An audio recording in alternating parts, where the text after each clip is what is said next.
President Trump says these tariffs will help American farmers and ranchers, but farmers and ag economists tell me they're worried, and they think this will not only hurt California farmers. Tonight, deep in the golden fields of America's heartland, there's a silence spreading. Not the quiet of peace, but the silence of halted machines. Empty contracts, unanswered calls. Across Iowa, Nebraska, and Illinois, the very backbone of U.S. agriculture, something is breaking. And it all started with one number, 145%. That's the tariff slapped on Chinese imports under President Trump's second term. A number meant to bend Beijing to Washington's will. Instead, it triggered a full-blown agricultural collapse. In less than 48 hours, China struck back. A retaliatory tariff of 125% on American agricultural exports, soybeans, pork, wheat, corn. Suddenly frozen out of the world's largest market. And get this, China, once the largest buyer of U.S. soybeans, hasn't bought a single grain in 2025. Not one. That silence at the docks, it's become screams in the fields. So let's ask ourselves something here. What happens when the world's most powerful food producer loses its biggest buyer? And what happens when farmers, not politicians, are left to clean up the fallout? Before we go further, tap that like button to help this story reach more people and show your support for those who feed the nation. The fallout isn't theoretical. In Des Moines, thousands of bushels of soybeans sit rotting in silos. Why? Because there's nowhere left to send them. Farmers who once negotiated million-dollar contracts with Chinese buyers now beg middlemen in Brazil just to gain sublease access to Asia's new supply chains. But here's the brutal truth. This is no temporary setback. China has inked 10-year trade deals with Brazil and Argentina.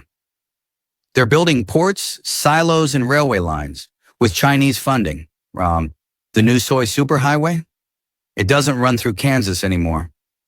It flows through South America. In Iowa, a farmer near Davenport sold his combine not for an upgrade, but to pay property tax. In Indiana, another is ripping up 50 acres of healthy soybeans, not because the crop failed, but because no one will buy it. The old faith that things always bounce back, gone, replaced by dread. Because this crisis isn't natural, it's not a flood, it's not a drought, it's policy-driven. And that makes it feel like betrayal. The administration insists these tariffs are a path to fair trade and industrial renewal. But ask yourself, how does a soybean farmer benefit from a steel factory job in Pennsylvania? Who pays the price when politics gets it wrong? Subscribe if you believe the real stories of rural America deserve to be heard. 12 U.S. states have sued the administration, arguing that Trump's emergency trade powers are unconstitutional. But lawsuits take time. And time is one thing farmers do not have. Every missed season is not just a loss. It's a wound that doesn't heal. Buyers move on. Trade routes shift. And one thing that never comes back? Trust. Washington's response? A $20 billion bailout package. But in rural America, that check feels cold. As one Nebraska farmer said, "You can't buy back trust. You can't fix a collapsed system with a one-time payment." Grain elevators are closing. Equipment dealers are laying off staff. Fertilizer and seed costs are skyrocketing. Even mental health is fraying. Suicide rates among farmers are rising.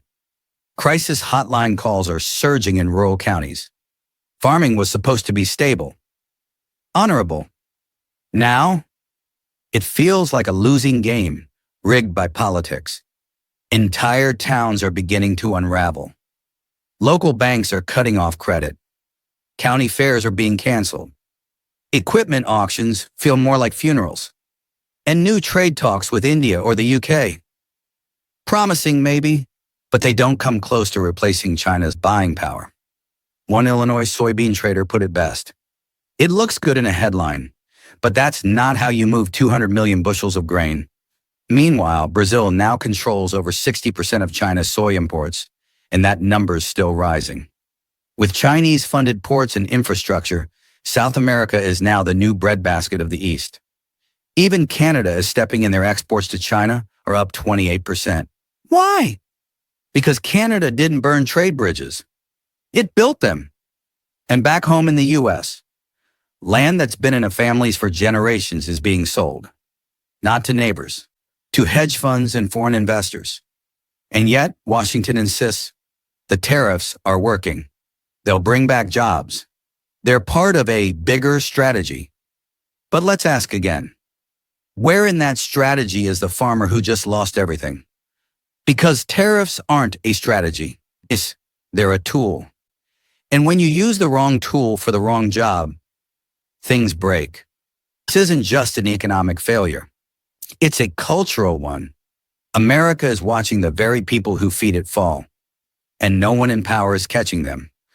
What farmers are asking for isn't a handout.